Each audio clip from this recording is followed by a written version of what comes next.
వీడియోలో మనం విభిన్న హారాలు కలిగిన భిన్నాల యొక్క సంకలనము వ్యవకలనం గురించి తెలుసుకున్నాం కదా. ఈ వీడియోలో మనం మిశ్రమ భిన్నాల సంకలనము మరియు వ్యవకలనం గురించి తెలుసుకుందాం. ఇంగ్లీష్లో దీనిని addition and subtraction of mixed fractions అని పిలుస్తారు. చూడండి, మిశ్రమ భిన్నాల సంకలనము మరియు వ్యవకలనం మనం ఎలా చేస్తామో కొన్ని ఉదాహరణల ద్వారా. ముందుగా 3/5/8 ప్లస్ 2/1/3 ఇవి మిశ్రమ భిన్నాలు కదా. ఇక్కడ మొదటి మిశ్రమ భిన్నాన్ని మీరు గమనిస్తే పూర్ణాంక భాగం 3 ఉంది, భిన్న భాగం 5/8 ఉంది. అలానే రెండవ మిశ్రమ భిన్నాన్ని మీరు గమనిస్తే పూర్ణాంక భాగము 2గా ఉంది, అలానే భిన్న భాగము 1/3గా ఉంది. ఈ రెండింటిని సంకలనం చేసినప్పుడు ఫలితం మనం కనుక్కోవాలి. అయితే మిశ్రమ భిన్నాల సంకలనాన్ని మనం 2 పద్ధతులలో చేయవచ్చు. మొదటగా చూడండి, మనం పూర్ణాంక భాగాలను కలుపుతున్నాము అంటే సంకలనం చేస్తున్నాము, అదేవిధంగా భిన్న భాగాలను సంకలనం చేస్తున్నాము విడివిడిగా. ముందుగా పూర్ణాంక భాగాలను సంకలనం చేద్దాం. చూడండి, మొదటి భిన్నంలో ఉన్న పూర్ణాంక భాగం 3ను తీసుకుందాం. దీనికి రెండవ భిన్నంలోని పూర్ణాంక భాగాన్ని ఇలా కలుపుదాం. అలానే మనం మిగిలిన భిన్న భాగాలను కూడా కలుపుదాం. చూడండి, మొదటి భాగంలో మిగిలిన 5/8 ప్లస్ రెండవ భాగంలో మిగిలిన 1/3 కనిపిస్తుంది కదా. అయితే ఇక్కడ మీరు చూస్తే పూర్ణాంక భాగాలు విడిగా ఏమున్నాయి, 3 + 2, తద్వారా ఏమవుతుంది, 5 అవుతుంది, అవునా. అయితే ఇక్కడ మీరు భిన్న భాగం చూడండి, 5/8 ప్లస్ 1/3. ఇలా విభిన్న హారాలు ఉన్న భిన్నాలను మనం సంకలనం చేసే సమయంలో ఎలా చేయాలి అని తెలుసుకున్నాం. వాటి యొక్క హారాలను కసాగుకి తీసుకురావాలి, అంటే హారాలను కనిష్ట సామాన్య గుణిజానికి సమానంగా చేయాలి. మరి 8కి 3కి కనిష్ట సామాన్య గుణిజం ఏమవుతుందండి, లెక్కించి చూడండి. లేదా మరొక పద్ధతిలో మనం ఎలా చేయవచ్చు, 2 హారాలను పరస్పరం లబ్ధం చేసినా కూడా కసాగు వస్తుంది. అంటే ఎలా అంటే హారం 8ని మరొక హారం 3తో గుణించటము, అదేవిధంగా 3ను 8తో గుణించటం. తద్వారా ఇలా రాయవచ్చా. చూడండి, కింది హారాన్ని 8ని 3తో గుణించాను, అయితే భిన్నం విలువ మారకుండా ఉండాలి అంటే లవాన్ని కూడా మనం ఇలా 3తో గుణించాలి, 5 × 3 ప్లస్ అదేవిధంగా ఇక్కడ 1/3 భిన్నాన్ని కూడా చూడండి, హారాన్ని మనం ఎంతతో గుణించాలి, 3ని 8తో గుణించాలి, తద్వారా లవాన్ని కూడా 8తో ఇలా గుణించాలి. అప్పుడు ఏమవుతుంది, ఈ మొత్తం విలువ చూడండి 5 ఇలా ఉంది పూర్ణాంక భాగము, ప్లస్ 5 × 3 = 15, అవునా. ఇలా 15/8 × 3 24 ప్లస్ 8/24, అవునా. ఇప్పుడు చూడండి, భిన్న భాగంలో కూడా మనకు హారాలు సమానంగా ఉన్నాయి. తద్వారా మనం ఎలా చేయవచ్చు, ఇలా చేయవచ్చా, 5 + 15 + 8 లవం, అవునా. కింద హారం 24 ఉంది, అంటే ఏమవుతుంది, కూడిక మొత్తం 5 + 23/24. ఇక్కడ పూర్ణాంక భాగము 5గా ఉంది, భిన్న భాగము 23/24గా ఉంది. దీన్ని మనం ఎలా రాయవచ్చు, ఇలా రాయవచ్చా, 5 23/24. ఇదే ఈ మిశ్రమ భిన్నాల సంకలన ఫలితం, అంటే 5 23/24. తరువాత మనం మరొక ఉదాహరణను చూద్దాం ఎలాగో. చూడండి, ఈసారి భిన్నము మిశ్రమ భిన్నము 3/5/8 ప్లస్ 2/3, అవునా. ఇక్కడ కూడా పూర్ణాంక భాగము మొదటి మిశ్రమ భిన్నంలో 3గా ఉంది, రెండవ మిశ్రమ భిన్నంలో 2గా ఉంది. అంతిమ ఫలితం ఎలా వస్తుందో చూద్దాం. మనం తెలుసుకున్నాం కదా, ముందుగా పూర్ణాంక భాగాలను కూడుదాం, 3 + 2 ఇలా, మరియు భిన్న భాగాలను కూడా కలుపుదాం ఇలా, 5/8 ప్లస్ 2/3. ఇక్కడ కూడా మీరు గమనిస్తే భిన్న భాగంలో వేరు హారాలు ఉన్నాయి, అవునా. అయితే ముందుగా పూర్ణాంక భాగాలను కలుపుదాం ఇలా, 5 ప్లస్ మనం ఏం చేద్దాం, హారాలను మనం కనిష్ట సామాన్య గుణిజానికి తీసుకురావాలని అనుకున్నాం కదా. ఇక్కడ 8ని 3తో గుణిస్తున్నాం, మరియు లవాన్ని కూడా 3తో గుణిద్దాం, ప్లస్ ఇప్పుడు చూడండి, రెండవ భిన్నంలో 3ని 8తో గుణించాలి, లవాన్ని కూడా 8తో గుణించాలి.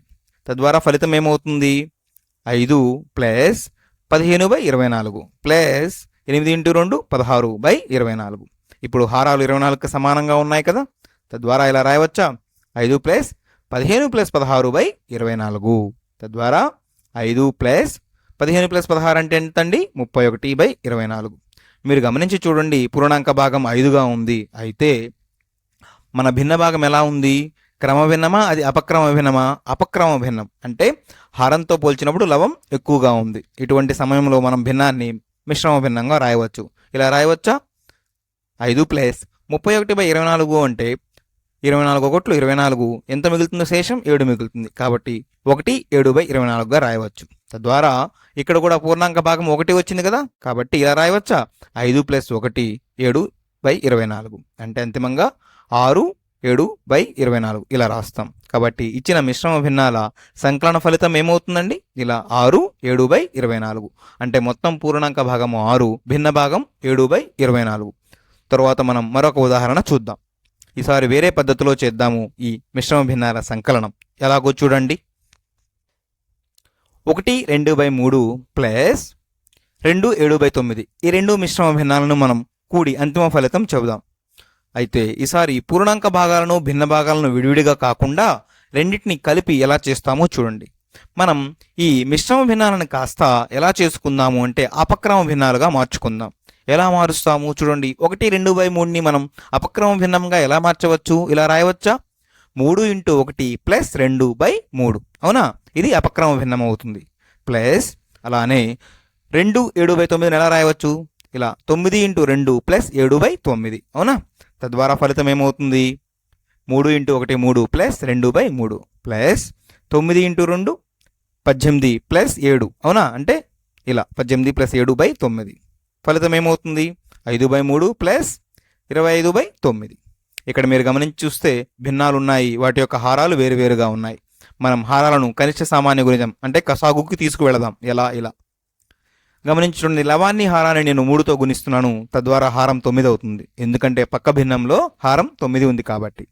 Plus 25 by 9. ఇక్కడ మీరు చూస్తే ఉంది మొదటి భిన్నంలో లవం 15, రెండవ భిన్నంలో లవం 25 కాబట్టి 15 ప్లస్ 25 బై 9. అంతిమంగా ఫలితం ఏమవుతుందండి? 40 బై 9. అయితే ఇది ఎలా ఉంది? అపక్రమ భిన్నంగా ఉంది కదా. దీనిని మరలా మనం ఎలా రాయవచ్చు? మిశ్రమ భిన్నంగా రాయవచ్చు. అంటే ఇలా 4 4 బై 9 అవునా. 9 4 36 ప్లస్ 4 40 అవుతుంది అవునా. కాబట్టి ఇచ్చిన మిశ్రమ భిన్నాల అంతిమ ఫలితం ఏమవుతుందండి? 4 4 బై 9. మనం ఇప్పుడు వ్యవకలనం గురించి తెలుసుకుందాం. అంటే ఎలా మిశ్రమ భిన్నాల వ్యవకలనం గురించి తెలుసుకుందాం ఒక ఉదాహరణ ద్వారా. 3 2 బై 3 ఇది ఒక మిశ్రమ భిన్నం. ఈ మిశ్రమ భిన్నంలోంచి మనం 1 1 బై 2 ఈ మిశ్రమ భిన్నాన్ని వ్యవకలనం చేసి అంతిమ ఫలితం చెప్పాలి. ఇక్కడ కూడా మనం ముందు పూర్ణాంక భాగాలను విడిగా, అదేవిధంగా భిన్న భాగాలను విడిగా మనం వ్యవకలనం చేసి అంతిమ ఫలితాన్ని కూడాలి. అంటే ఇలా ముందుగా పూర్ణాంక భాగం 3 మైనస్ 1 అవునా, ఇది పూర్ణాంక భాగం ప్లస్ భిన్న భాగం ఏమవుతుంది? 2 బై 3 మైనస్ 1 బై 2 అవునా. ఇలా విడివిడిగా చేయాలి ఉంటుంది. ఈక్వల్ టు పూర్ణాంక భాగం ఏమవుతుందండి? 3లోంచి 1 తీసివేస్తే 2 ప్లస్ ఇక్కడ చూడండి భిన్న భాగాలని మనం వ్యవకలనం చేయాలి అంటే హారాలు సమానంగా ఉంటే చాలా సులభం కదా. హారాలను ఎలా సమానం చేయవచ్చు? కసాగు ద్వారా. అంటే ఇక్కడ 3 2 ఉన్నాయి కదా హారంలో, మనం 3ని 2తో గుణిద్దాం, అలానే 2ని 3తో గుణిద్దాం. అంటే ఇలా చూడండి, మొదటి భాగంలో అంటే మొదటి భిన్నంలో 3ని 2తో గుణించాము హారాన్ని, అలానే లవాన్ని కూడా ఇలా 2తో గుణించాలి. మొత్తం భిన్న విలువ మారకూడదు కాబట్టి. అలానే ప్రక్కన ఉన్న మరొక భిన్నం 1 బై 2 ఇక్కడ మీరు చూడండి హారంలో 2 ఉంది అవునా. మరి కసాగు కావాలంటే ఈ 2ని మనం దేనితో గుణించాలి? 3తో గుణించాలి. అదేవిధంగా లవాన్ని కూడా మనం 3తో గుణిద్దాం.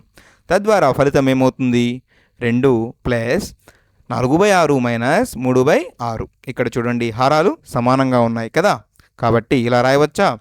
2 ప్లస్ 4 బై 3 బై 6. 6 రెండింటికి ఉమ్మడిగా ఉంది కాబట్టి ఫలితం ఏమవుతుంది? 2 ప్లస్ 1 బై 6. మరొక విధంగా మనం ఎలా రాయవచ్చు? 2 1 బై 6.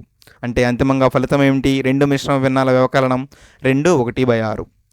అయితే ఇక్కడ మీరు ఒక విషయం తెలుసుకోవాలి. ఈ పద్ధతిలో మనం వ్యవకలనం చేయాలి అంటే మిశ్రమ భిన్నాలను ఖచ్చితంగా మొదటి మిశ్రమ భిన్నంలోని భిన్న భాగం 2 బై 3 మైనస్ 1 బై 2 అనుకున్నాం కదా.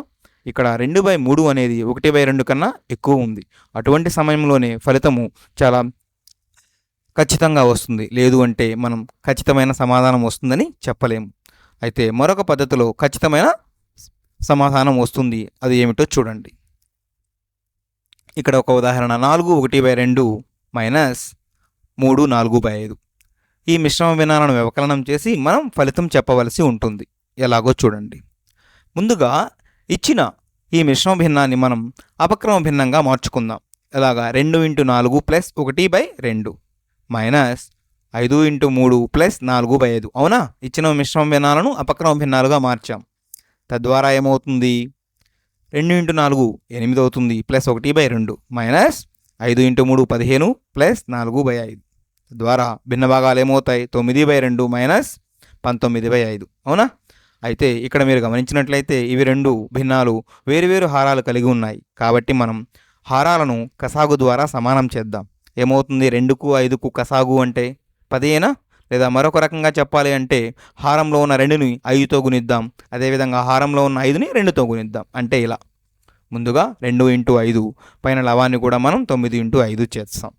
మైనస్ కింద హారాన్ని 5 ఇంటూ 2తో అంటే 5 ఉంది కదా, 2తో గుణించాం. పైన లవాన్ని కూడా 2తో గుణించాం. తద్వారా ఫలితం ఏమవుతుంది? 45 మైనస్ 19 ఇంటూ 2 38/10. అంటే అంతిమంగా ఫలితం 7/10 కదా. ఇలా 7/10 అంటే ఇచ్చిన మిశ్రమ భిన్నాల వ్యవకలనం 4/1/2 మైనస్ 3 4/5 ఫలితం ఏమవుతుంది? 7/10. ఈ వీడియోలో మనం ఏం నేర్చుకున్నాం? మిశ్రమ భిన్నాల సంకలనం మరియు వ్యవకలనం గురించి నేర్చుకున్నాం.